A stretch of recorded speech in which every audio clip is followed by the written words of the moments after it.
This episode of Because Money is brought to you by The Value of Simple. It's a course and a book created by John Robertson, and it teaches Canadians to manage their money. Listeners of this podcast will know that John has all the answers, and you can get access to those answers by going to valueofsimple.ca and signing up for his course. It's awesome. It's the thing that taught me how to invest back when I knew nothing about investing, and I can't recommend it more. And today we're staying in that world. We're talking about investing, specifically talking about Robo-Advisors, something that is still really new to the Canadian investing scene. And we wanted to take a look, Sandi, John, and I sit around and talk about what they're doing well, what they're not doing so well, and how we would love to see them grow in the Canadian market and continue to fill this void that really exists between old school investing and what could be the future. So lots of taking some pot shots at Robo-Advisors, but all done with love and respect, mainly. I hope you enjoy our conversation about what Robo-Advisors could really be doing better. Jeez, I don't even know what that is. Oh boy. I feel so out of it. Okay, continue. I'll just take my 2 cups of tea, just sit here. 2 cups of tea. I'm just going to be prepared. I could have brought 3 if I had 3 hands. So true for so many things. Okay, let's stop talking about it now. Oh man. So we're talking about Robo-Advisors. We are. Or we're talking about what Robo-Advisors could still be. And yeah, so it's probably important to start with, first off, a very quick description of what Robo-Advisors are. And are not. And are not. I really liked in the thing that you sent, which was debunking both the term robo and the term advisor. I've heard the debunking of the term robo so often. It was just really it was great to just see somebody else being like, and they don't advise, not robots and not dispensing advice. Instead, they are.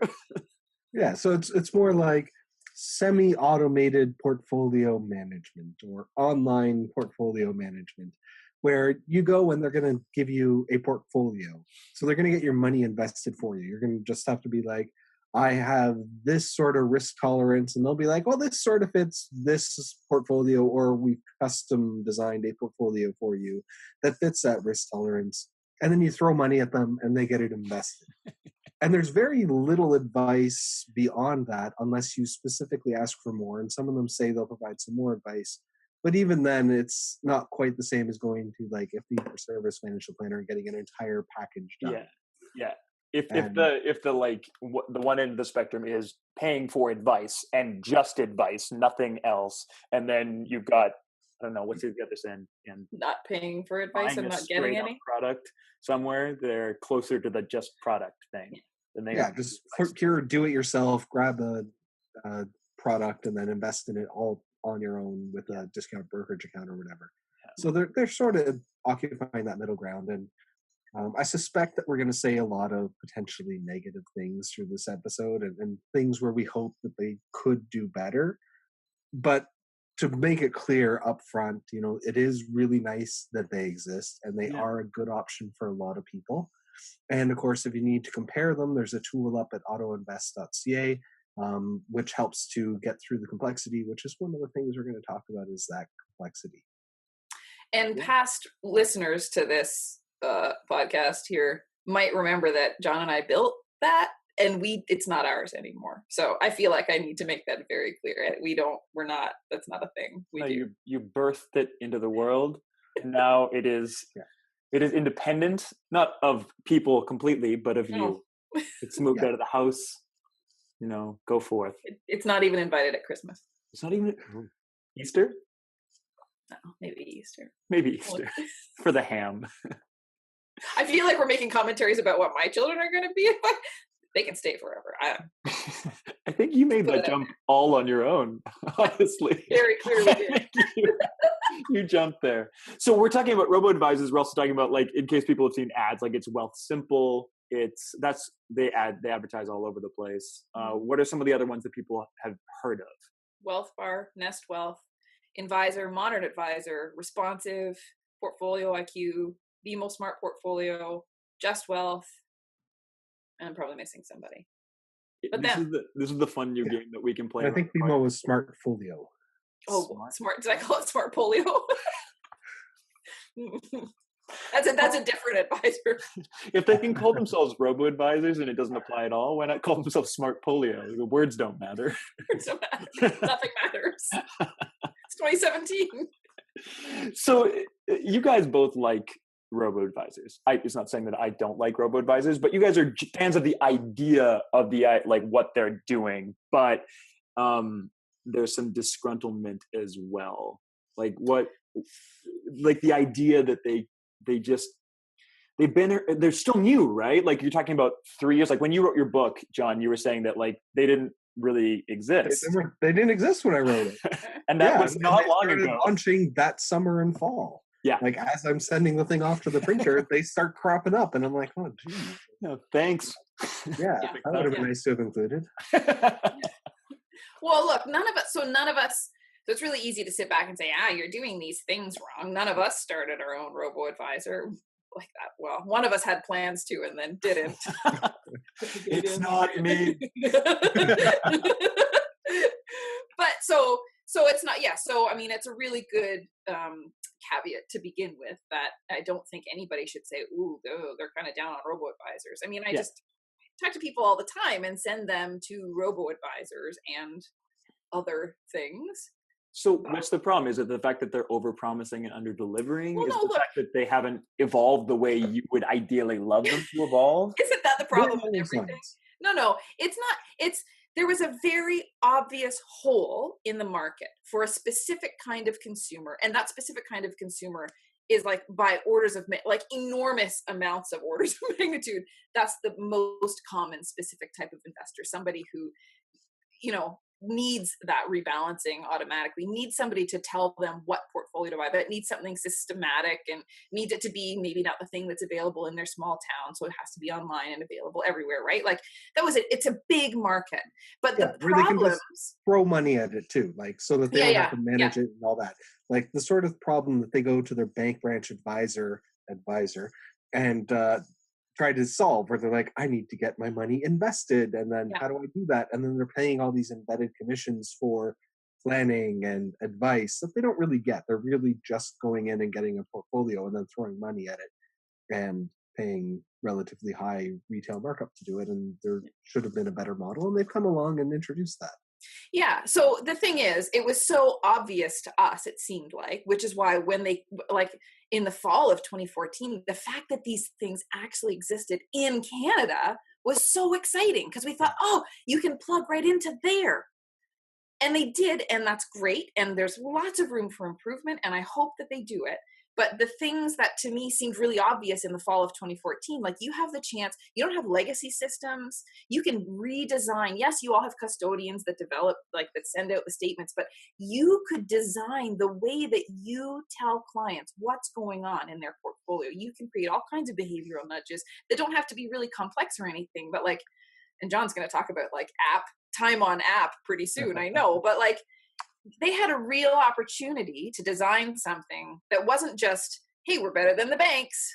It was like, hey, we're really actually good for you. And I think that they've gone to price, which is fine, it's needed. And they've gone to online access, that's fine, it's needed. But they really skipped over, well, I have some things to say about customer care, but they also really kind of skipped over client education in some ways and reporting, I think. But John, why don't you talk about time on device? Yeah, a whole bunch of things that we can talk about. Yeah, let's start with that. So these are, for the most part, startup companies that are operating independently of major firms. And in some cases, they picked up some investment, like Wealthsimple has investments now from Power Financial. Nest Wealth ended up getting some investments coming in partnership with National Bank.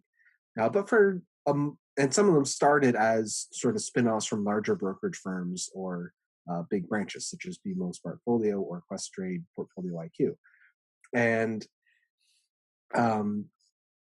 these other small startups, like they had sort of carte blanche to do all these things that we're going to talk about. But another thing is that when you're a startup, you need customers clients, people that you are going to be doing the investing for, but you also need investors to keep going at the beginning, because you're not necessarily breaking even or making profit on the customers that are coming in unless you're following the bootstrap method, which is difficult. So these companies all have mobile apps, and they've really been pushing the mobile apps. Sign up on your smartphone. And, to me, I have a BlackBerry. It's like ridiculous that I would want to do anything that on my BlackBerry like that when I could just do it on my computer when I get home. Why would I sign up for this? I can sign up for it at home. They really push the smartphone stuff. That's the tagline of BlackBerry. Don't do it on your BlackBerry. Just do it on your computer at home. Yeah. So, other people have other smartphone devices, and apparently they like doing stuff like this on there. It's sort of bizarre to me, but this is one of the selling features of some of these companies and their offerings, is that you could sign up on your smartphone and then install a smartphone app and then log into your brokerage account and see the progress of your portfolio, see the money going in, see it get invested every week as the automatic deductions come out. And that is great for user engagement. And user engagement is great for word of mouth, which helps them get more clients and grow faster, and to have a metric to show to their investors that they're doing something and making progress, and that they can show relatively quickly as growing, that they have this many users, and they have this many users who are engaged and have the app installed and are using it. And one of the companies, and I won't name names here, has said on a number of occasions at conferences and the like, that a third of their users check their app and look at their portfolio daily. And this is insane. Don't do that. That's a bad investor behavior. There is nothing you can do to your automatically managed portfolio except panic when you're looking at it daily. You can brag to your friends, you can talk about them. I know Sandi wants to jump in, and then that helps spread the word of mouth. This is great for the company. It's bad for the investor. Sandi. I can think of a really good, very, very pertinent reason to check in every single day. And it's because you requested a transfer and it's taken 7 months to come in. Well, and then yes, there you go. It's not actually deposited anywhere. And so it's just sitting in cash for another couple of months. That to me is a very good reason to check. Otherwise, I'm totally with you. Don't check it every day. What a ridiculous metric. Yeah. And so they're learning and they're working some things out, but there is a bit of a conflict between using this technology for good or for awesome. So they could be using their smartphone apps to say, here's some good investor behaviors. Hey, I noticed you checked in every 5 days. Relax. Hey, let's talk about what normal market returns are. Are you worried about this? Or, hey, is your transfer not going through? Is that why you're checking in so often? Here's our customer service line. There's lots of things they could be doing that isn't. And again, this is not like, oh, they're terrible, they're not doing this. It's just, in an ideal world, if I was seeing this like ideally done, I'd like to see it done more this way rather than the other way. Yeah. They also had a cool little article a little while ago. There was a bit of market disturbance about a year ago, and a number of these Robo-Advisor firms sent out an email to all their users saying like, hey, there's this stuff happening in the markets, relax, this is normal. We're going to rebalance, whatever, which was sort of a neat thing, because a lot of traditional portfolio managers aren't in touch with their clients like that. And it seemed like a really good customer service move and a really good investor education move. And what they found is that there was, for some users, a bit of a backfire effect, where these people didn't know there's a market crash happening, and the email alerted them to it. So now they're investigating some technologies, like looking at the users who are engaged in looking at it. If they have the app open, then maybe send them the email explaining what's happening in the market this week. And the ones who aren't, then they can continue to live in benign neglect of their portfolio. Blissful ignorance. God bless it. Do you think that that's something that, they started up in Canada 3 years ago, and it's, it hasn't been a bad 3 years to check your market returns every day. No, So I wonder if that's something that, because it's great business right now, and it's awesome if people can get excited about investing, especially if you're targeting, it's not all millennials, but if you're targeting people that are opening up a smartphone and they get to watch their money grow every day, and they can have this really concrete short-term feedback that I invest, it grows, this is amazing. Which works great as long as there's a bull market that continues into all eternity. We're basically paid off the U.S. national debt now. Like, who knows what's the next stop? It's basically what's happened already. It's basically what's happened already. But it's a dangerous game to play because at some point you have to pivot. But I do wonder whether that's something that they're like, okay, these are not dumb people that run these companies, whether they're like, we'll start building that kind of thing in and start to kind of temper that when things, and you see like blips of this already. If there's a market blip, then an email goes out, and like if a bear market were to hit, maybe then the education comes in because they're like, oh, now you need to know that this is normal and this is how you do. But why bother telling them before that if you're getting a lot of good things and everybody's happy? It's not a great long-term plan. It's just, I wonder whether things are kind of working out in their advantage. That strategy is working out for the short term quite well. Well, I mean, imagine opening up a company like a robo-advising company in March of 2008. I don't think we'd have the, 9 or 15 or 1,007 different companies that we have now if we were, back in time and they had opened it just before market crash. And if you did, I'm sure education would be pretty high on their list of things to do. They'd be trying to educate people all the time. You hear stock sales and you talk about how this is a great time to buy and about market peaks and valleys, and like then you would have that conversation. But it's not like that, Well, and so I have clients that so I've been working with clients since 2013, and I have clients that I've said, your current policy is not working for you. It is too expensive and you are receiving nothing of value. And nothing to do with the funds themselves, just you're not getting advice for what you're paying for, right? And this is, I would take all of the blame squarely on myself. I am sure that there are people that heard those words that I tried to say very much about, like, look, it's just reducing your fees because, right, the less fees you pay, the more of your money that goes in is actually invested. I'm sure many of them heard those same words, and out of their brains, into their thoughts came, I'm going to earn a higher rate of return. I mean, I had a discussion with somebody today wanting to ask about Robo-Advisors, and his main question was, well, what's the difference in rate of return between them? And he's not a dumb guy. It was a great conversation.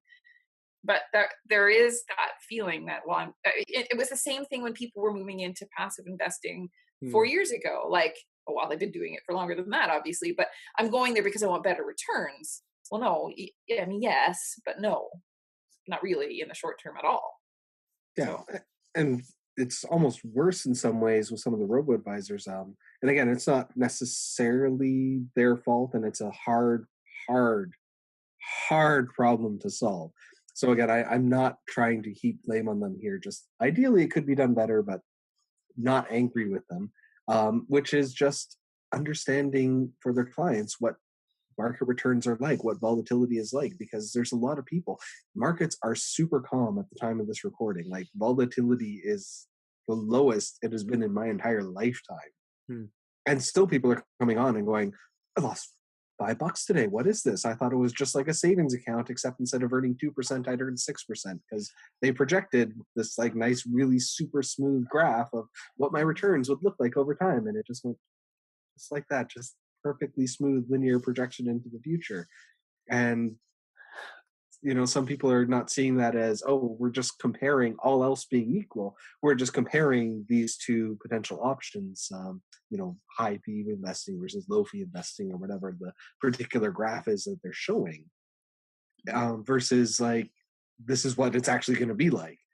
And some more investor education might be nice. Like, you could sort of do it even as like every time you open the app, you get a little like 15-second single card tidbit of information. So then if you're checking it daily, you're eventually going to get some information pushing through there. Like, I'd love to see some of these ideas tested. So, and again, it's not like, I really just don't want the robo-advisors, and I don't think this is the case, I just don't want them to rest on the laurel of we're better than the bank. Because in all honesty, we know that there are people investing in the bank that also think the same thing. It's just going to go up. I just thought it was like a savings account. You showed me just a straight line. Like, it's the same thing. It's just those people are paying way more for that kind of ooh, not great set of expectations. I think that I'm getting a little full with the better than nothing excuse. Yeah. I think I've heard it just a bunch over the last 3 weeks in a bunch of different arenas, and it's like, it can be true. That's fair. That's fine. But is that do we stop there? Like, it just seems like that gets laid in and you're like, well, but it is better than nothing. And you're like, yeah, it's better than nothing, but it's not great, or there's a lot of space to go, or there's just like, why wouldn't you just want to make it better? This is better than nothing, but what's better than this? And if it doesn't exist, make this better.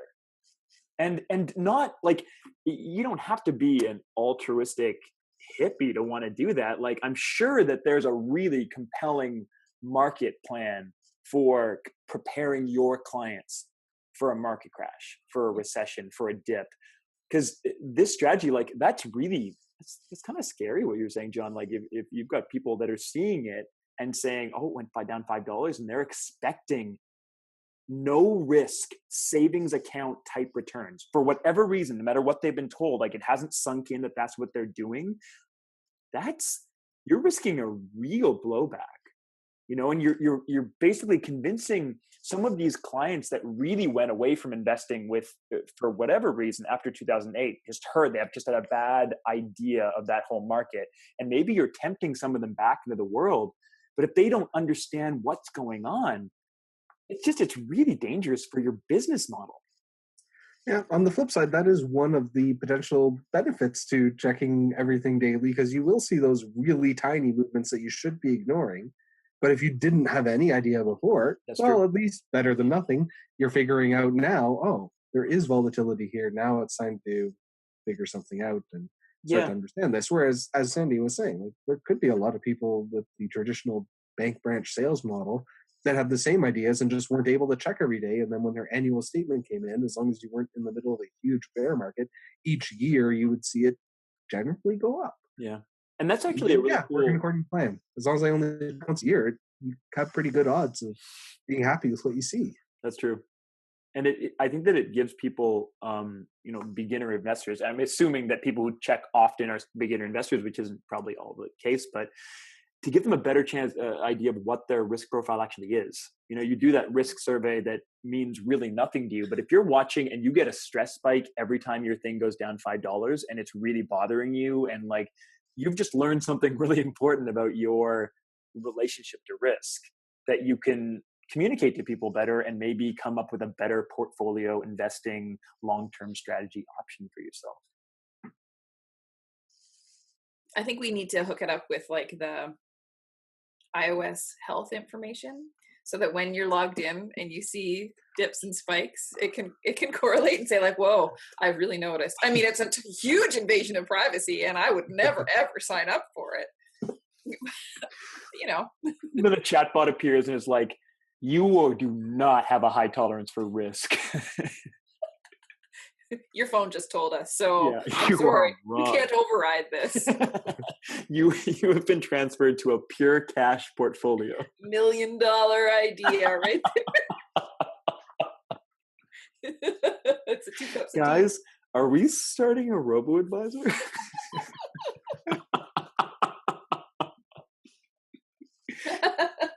No. Okay. So I have a question about we've kind of been talking about the robo half of it. I've got a question about the advice half, because I think that there is a bit of the same problem that we've complained about with banks before, this idea of a difference in perception as what a consumer thinks that they're getting, that the guidance that they think that they're having access to, and honestly, what some of these companies are saying they do as far as offering planning, offering advice, and what's been happening. So like, what's your perception of the robo-advisors out there and how much actual help, planning, advice they can give people? Well, when you say can, first off, I just want to put up, they can't.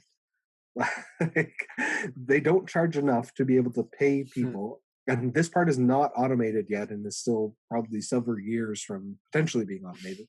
They don't charge enough to pay people to give advice to every client. So if they sort of roll the dice and say, well, most clients aren't going to ask for the advice, so we'll just offer it to all of them, and the ones that take it up, we can afford to pay for enough people to serve those.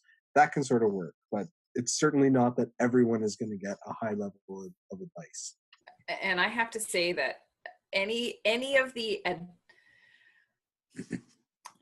advice, so I've been able to kind of watch a couple of different processes, from just working with clients who are working with Robo-Advisors, working with a Robo-Advisor myself, anecdotally.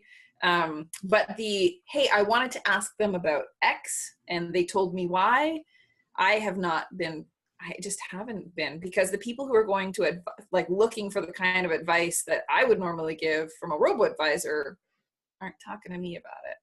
So I don't know. I agree with John. I just can't imagine that they're able to. The only ones that have baked financial planning into their service offerings, specifically, like they've said, we offer financial planning, are Wealth Bar. And I did speak with a client, 2 months ago, I want to say, who had gone ultimately to Wealth Bar after we'd done a plan together and had them take over. But I didn't, again, I wasn't privy to the stuff that they told him. He said he was very happy. That's about all I've got. Yeah. Can I ask, what is that planning or advice specifically? Is that specifically just in the world of investing? Are they going to build you a retirement plan? Are they just going to help you specifically set up a portfolio? Like what factors are they taking into account?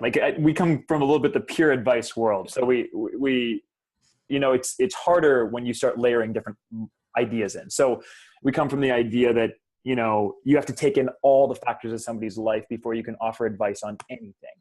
I would imagine that when you're talking to an investment company about advice, that it specifically kind of starts with the idea that you're going to invest and builds out advice around there. But what do you have any sense of what companies and Robo-Advisors are actually saying that they offer? Are they just saying, we'll help you set up a portfolio, we'll advise you what's best for your specific situation?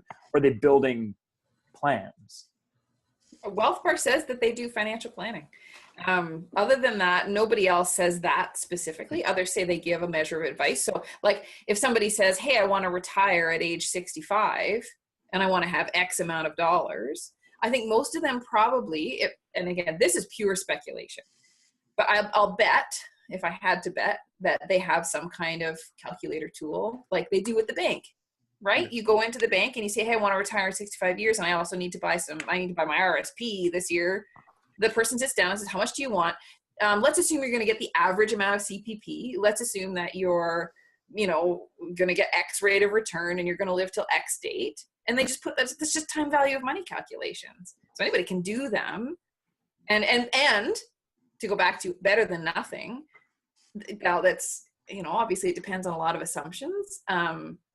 Back of the envelope math can sometimes be really useful if you're not, you might not want to pay $3,000 for somebody to give you essentially something very similar, just with a lot more work, a lot more thought put into the assumptions, and trying to come up with some specific numbers for CPP. That's true.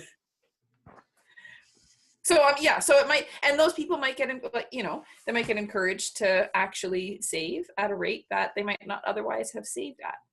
So, but I don't know that anybody is really saying that they look at that, they gather all the information and then they put together an actual plan based on all that data. So in the ideal world, would you guys, how would you love to see them building out then? How would you love to see kind of them building out their offerings? Is it more about consumer education and kind of specifically taking up the reins of educating the marketplace on what the market is and what to expect and what they can expect from, using this service and helping people better qualify risk and all that kind of stuff? Or is it really taking up a more full financial planning mantle and trying to replace some of the bank's offerings on that front? That you've suggested really good things. The thing, if I could pick one thing for them to invest in, it would be beefed up administration and customer support. Actually make sure that transfers happen and assign somebody to watch them until they do. So in the world of like making them better, it's just like right now, it's not even about adding things. It's not about fulfilling either the robo or the advisor part of their title. It's just doing the thing. Any more accurate, just do better at what you're doing right now. Well, I would even like pare it back, like just take out, I mean, I know it's too late to try to change the Robo-Advisor title, but take out the illusion of advice and say, you know, we don't answer questions like that. We assess your risk tolerance, put you in a portfolio, and then hook you up with a fee-for-service planner. I mean, maybe that can be a, you know, Wealth Simple or Wealth Bar branded planner, but then charge transparently for the advice at a fair rate so they can get good advice and know that advice costs money beyond portfolio management. Yeah, it'd be nice to not see those two things conflated. That's true. But for real, I mean, I talked a little bit about how, you know, they had this great opportunity and they didn't have any legacy stuff that they had to build into their plan. The thing about legacy stuff is that often legacy stuff is administrative support. So at the bank, you always know there's a Janice you can call in the back office to say like, hey, Janice, what's happening with my RSP transfer? And there's no Janice at any of the places. So I have to come back to you need to invest in people. The other stuff is great, but you need to invest in your people and your systems. I really, really want somebody like Janice to contact us and be like, yes, there is. Show us what you know. I want you to get called out by a Janice that works at Wealth Bar, who's just like, actually, Sandi, well, actually, I do work there, okay? Here's the extension. I know what's happening. And I know what's happening. Smart Alec. So to you, Janice, I say, please do reach out, and we just want more of you. We would love your phone number because we love the Janices of the world. They're my favorite. Okay, so it's really just about doing the. I totally agree with you, John. I think that it would be, people should not worry about doing all the things. You don't have to replace the banks. I think you're just going to fall in the same traps. If you try to become the bank, things are just going to get more expensive. The fees are going to have to come from somewhere. People aren't going to want to pay them. So you're not going to want to transparently tell them what they are. So you're going to start sneaking in weird backdoor stuff. You're going to start building more and more complex tools so that you can justify the added expense. And before you know it, you're going to have another thing. Instead of building something that's simple and can support a low-cost structure and connecting it to other things that exist in that same way. That feels way more forward economy than the old department store model of shopping. And you mentioned transparency of fees, and maybe this is a good segue into that. The transparency of fees is not great. Really not. No. I mean, Sandi and I built, mostly Sandi, built Auto Invest and the spreadsheet that came before it because you can't just go to the websites and figure out how much it's going to cost because the fees are not transparent. They have their headline fee of what we charge as the Robo-Advisor firm, and then there's all the other charges that the back end will charge you, and you know, that's not us. Yeah, that's just a custodian.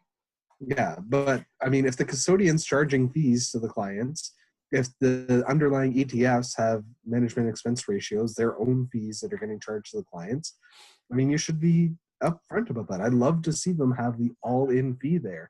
I mean, even if they padded their fee by a little bit to account for that and then include it all in one fee, that'd be great. And then it would be more transparent because, I mean, part of the problem with the industry is that it's not very transparent. Those MERs on those mutual funds at the bank branch are not well advertised. They're there in the disclosure documents, like somewhere, you know, to look for them beside that little acronym MER. But if you don't know what to look for, then, you know, it's just another percentage on a page full of percentages.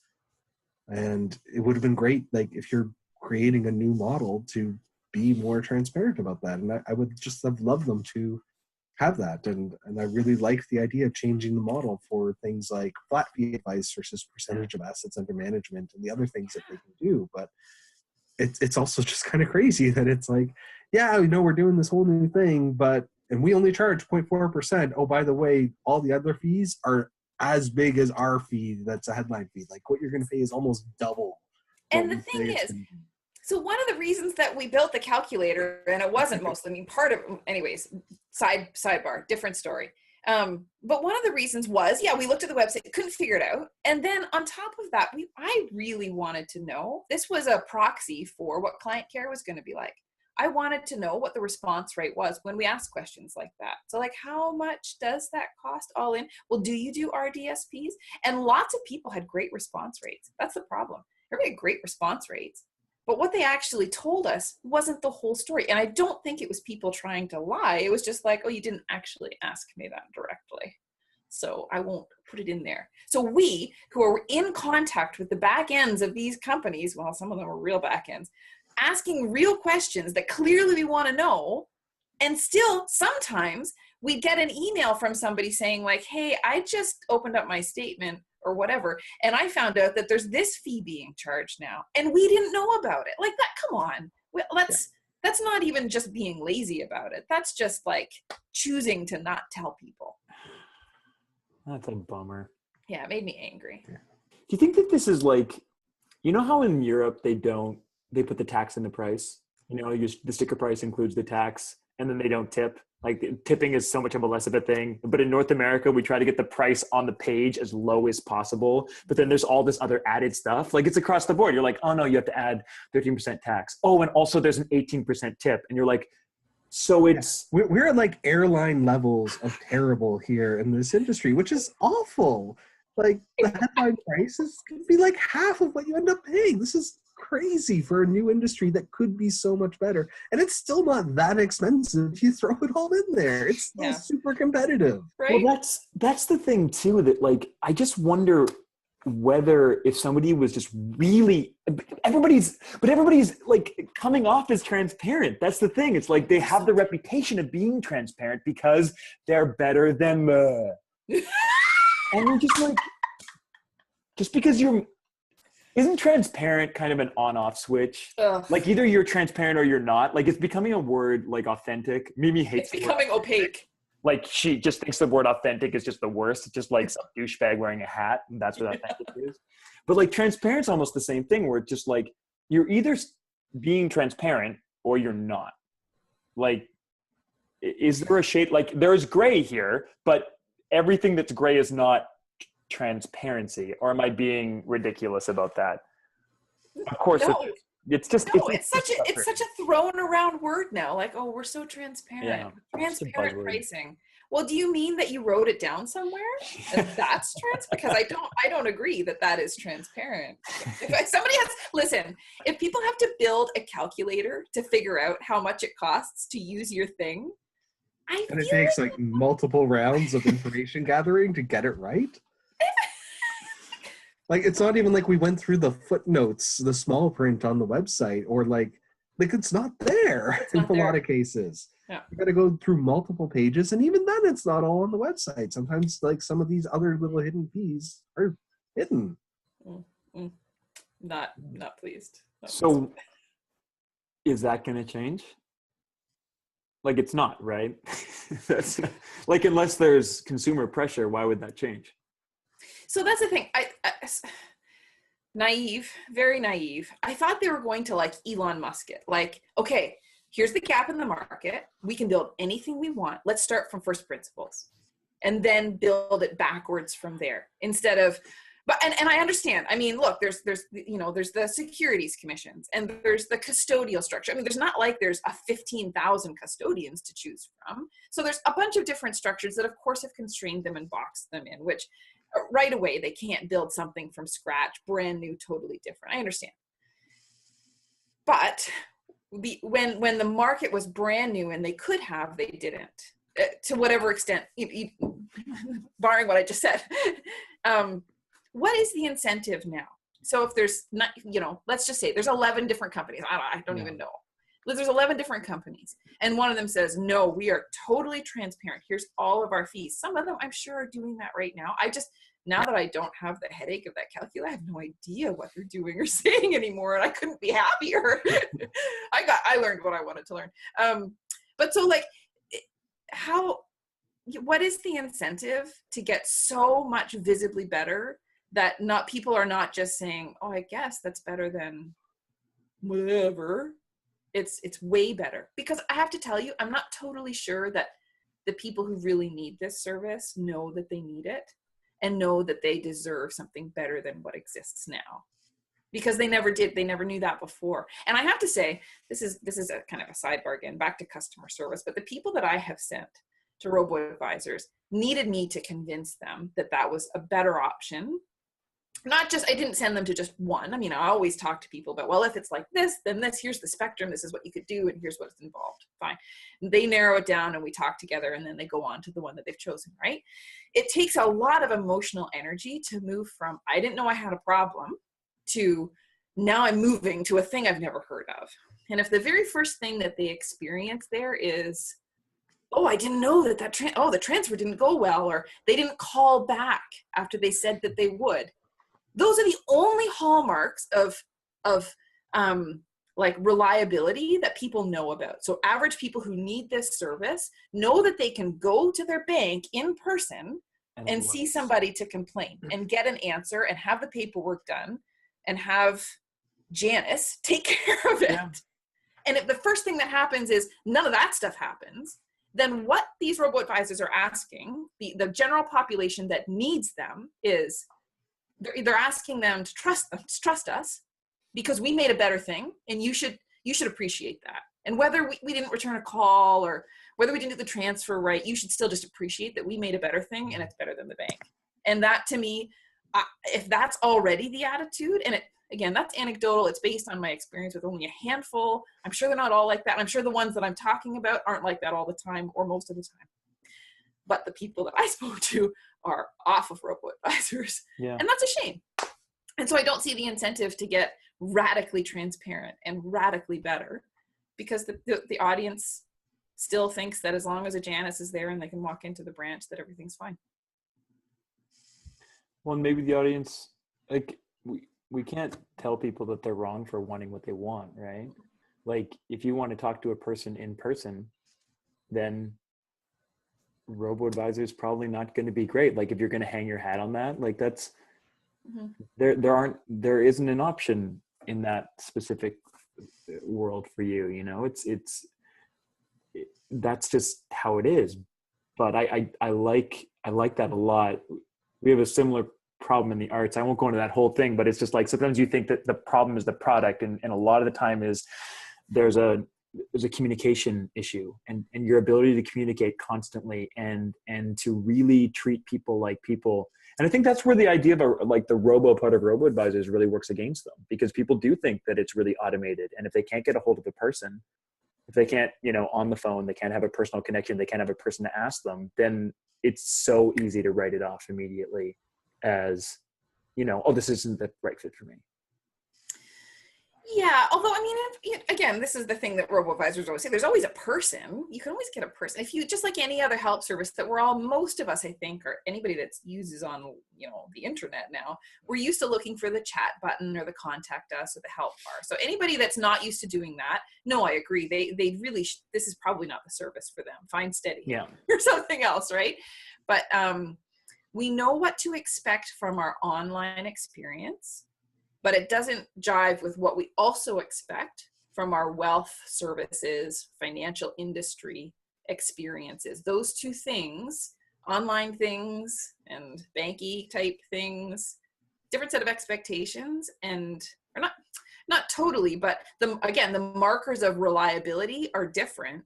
And you can hit all the markers of reliability for an online service, but you still have to hit all the markers for reliability of something where people are taking your maybe hundreds of $1,000s and shuttling it around so that it's not appearing at the place you transferred it out from, and it's not appearing at the place you transferred it in from, and you don't know what's happening because Janice has it. So there has to be some recognition that, yes, you can call in and you can talk to the help desk, but they actually need to be able to tell you that, yep, this is what's happening. I will call you back when I see any change. You should expect this. It's normal. And then actually call back and say, hey, I have a note to myself to check in with you. Here's the status so far. It's not that hard. It might cost a little bit of man hours and organization, but that's what people really need. I understand what you're saying now. Also partly about setting expectations and meeting them. I mean, they could set the bar low because people just don't know when that transfer come in. And if your email says to them, hey, we're processing your transfer, expect this to take about 2 to 3 weeks, then people will not freak out on day 7 when it still hasn't happened. So, some tweaks there might help as well. No, that's interesting that there's kind of like an increased level of responsibility for somebody who's going to take thousands of your dollars. Yeah. No, you're right, John. And it, like, clearly setting expectations it is difficult, but it's like, because it's a scary thing.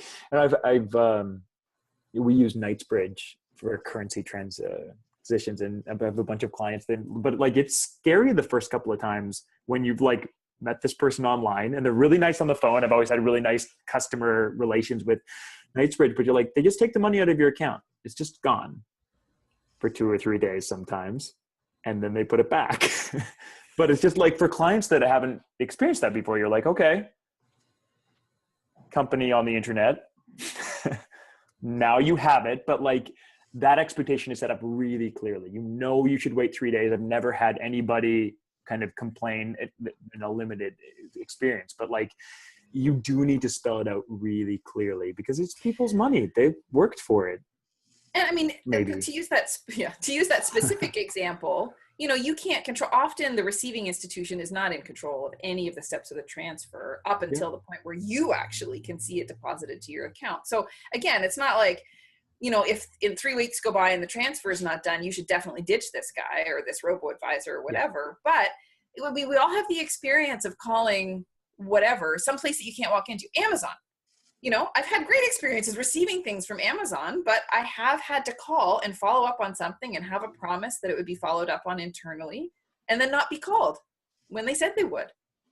I'm not going to ditch Amazon because, well, who's going to ditch Amazon? Really? Well, it just doesn't matter. Like, what are you going to ditch you? Where do you do your shopping? Gravenhurst?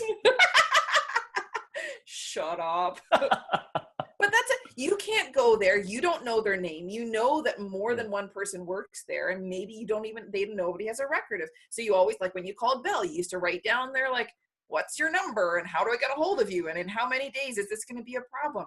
If somebody says they're going to call you, they have to call you, especially when they're dealing with your money. The end.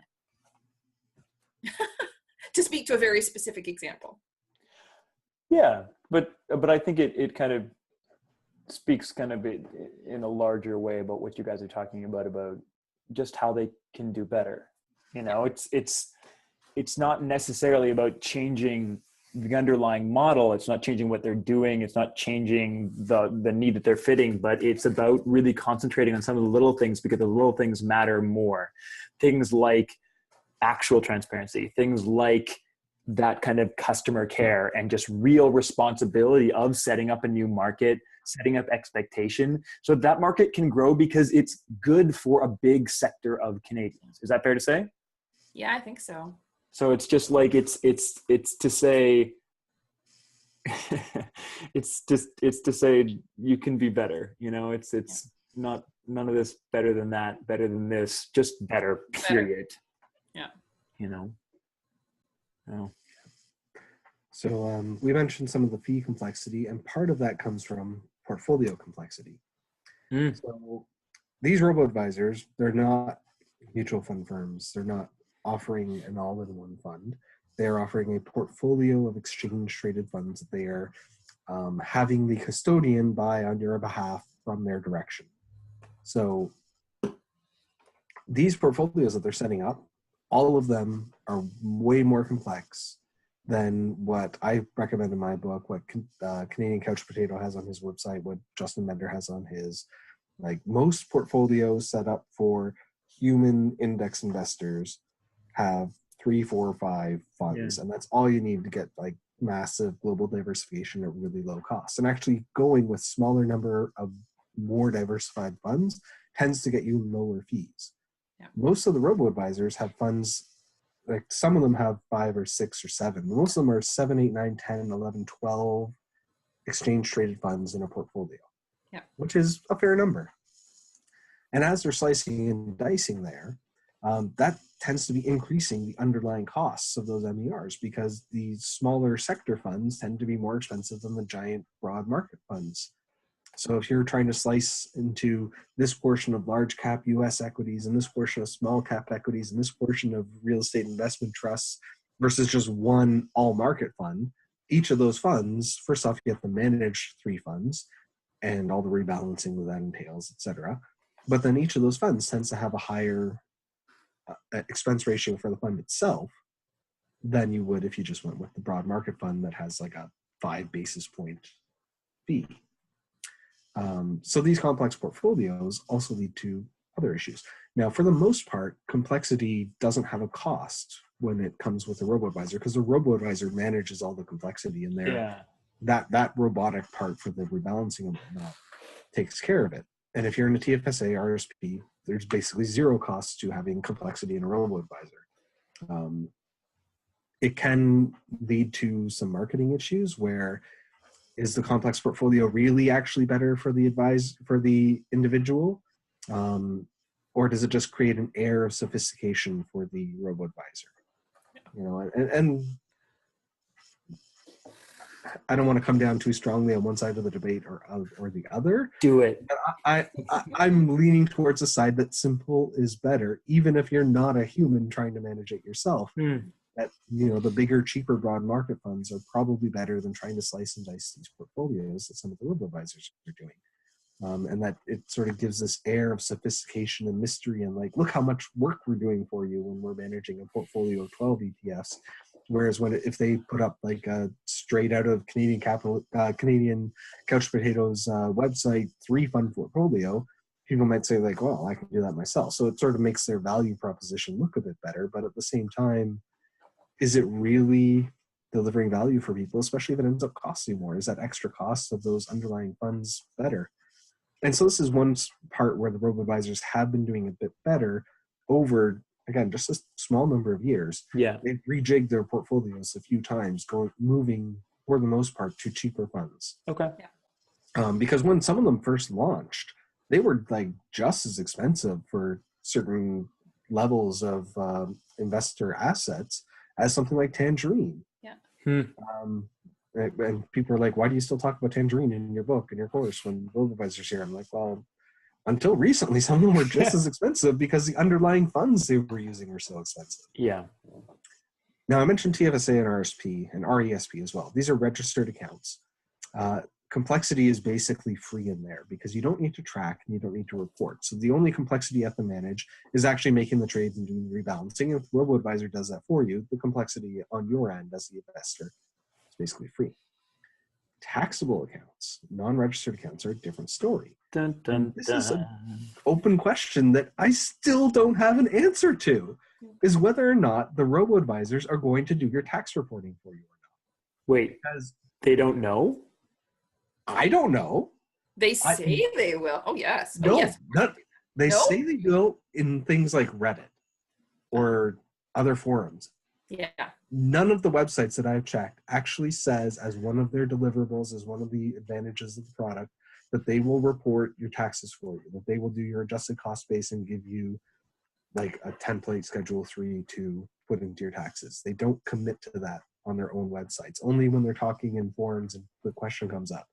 And even then, I ask real people who have real non-registered accounts with these companies, some of them who say, you know, the same ones that say in the forums that they do this, they can't find their Schedule 3 in their account set up. So again, I don't know if it's just that it's hidden, if it's a problem Why would it between be hidden? screen for this particular investor, because it's not like I have access to the account. It's a fun game. Yeah. Find your tax reporting. If not, the CRA will come. Time on app. And again, this might be like a question of the custodian issue, like if because the custodians don't, like that's not a service any of the custodian brokers offer. So if the custodian brokers don't offer it, how are the Robo-Advisors going to offer it? Like they have to build something on top of that to be able to do it. And so again, there's questions of practicality there. But at the same time, if you're building a portfolio and you're getting people to automatically invest bi-weekly with like 10 or 12 funds, you're talking like hundreds of transactions that you end up having to track at the end of the year. That's the And thing. at that point, it's like, are you better off with a 4-fund portfolio and doing all the other work yourself? Because the tax tracking is not trivial. No, and especially if they're signing you up for, like you said, all that added complexity, they're making your job tons harder. That's a big thing.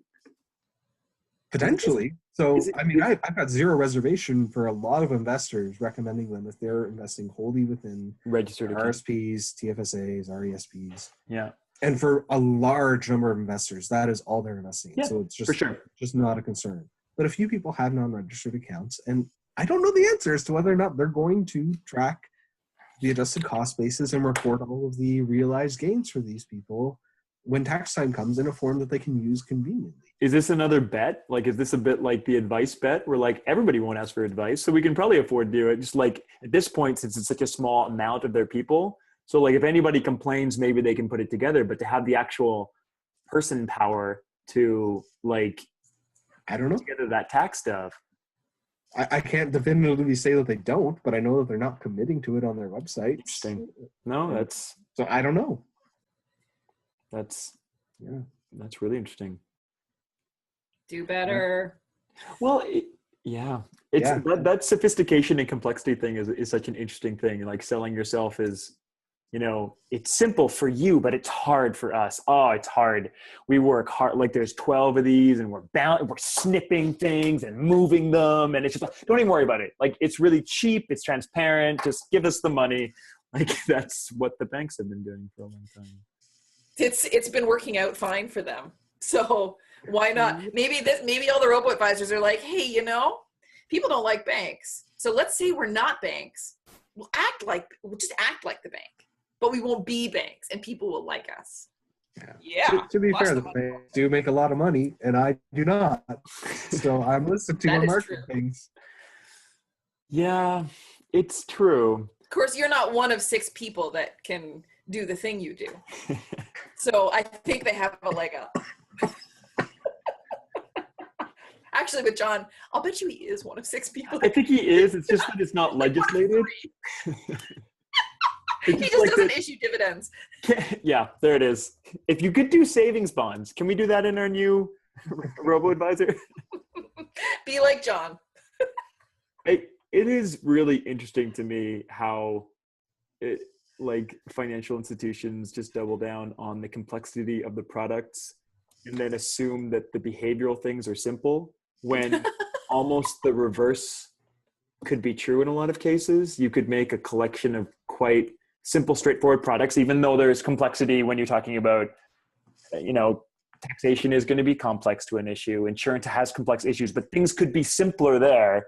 And the thing that you provide 2 sentences about have natural complexities that will never be solved because of humans. I think that's really just funny. Not funny, haha. I'm happy to try launching a Robo-Advisor that flips it the other way around if someone wants to send me $20 million to get it off the ground. Just wait, let me check my bank balance. Tangerine's new site, I don't know. Tangerine burn.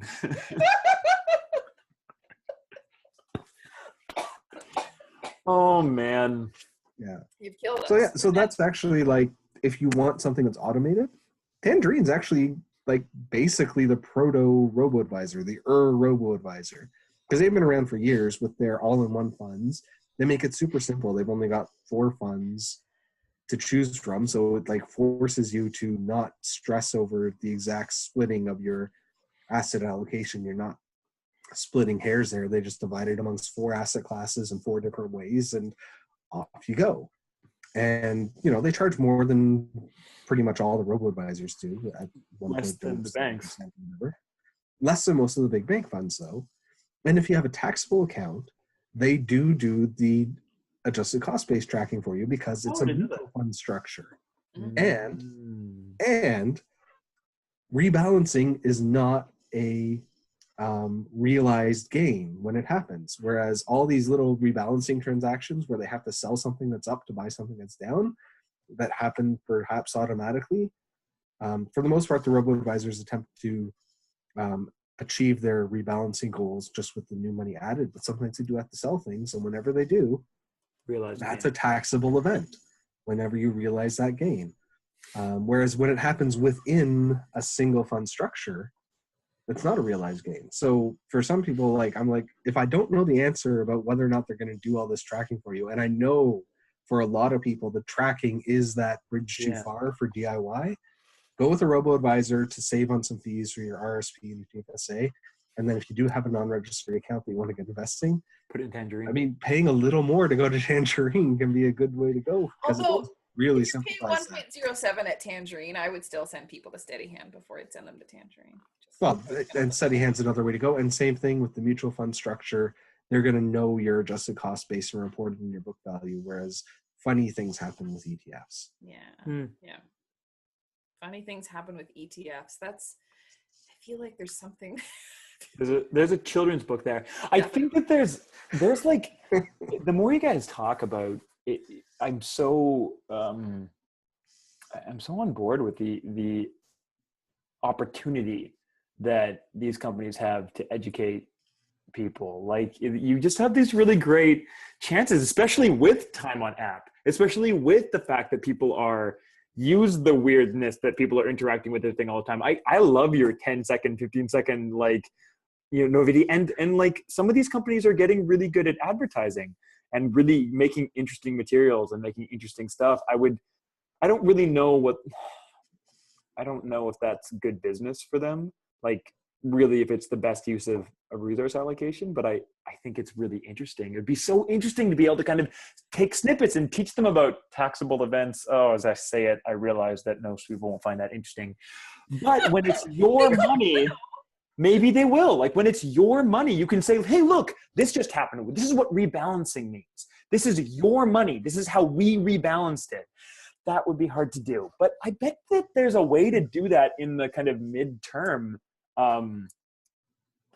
Maybe. Yeah, at tax time, registered account, they could send out, like, here's our little education site. Here's what's going to happen with some taxes. You're going to get this T5 and this T3, and from these, you're going to have to go into your tax account here or take it to your accountant. And I mean, again, as far as I'm aware, they don't.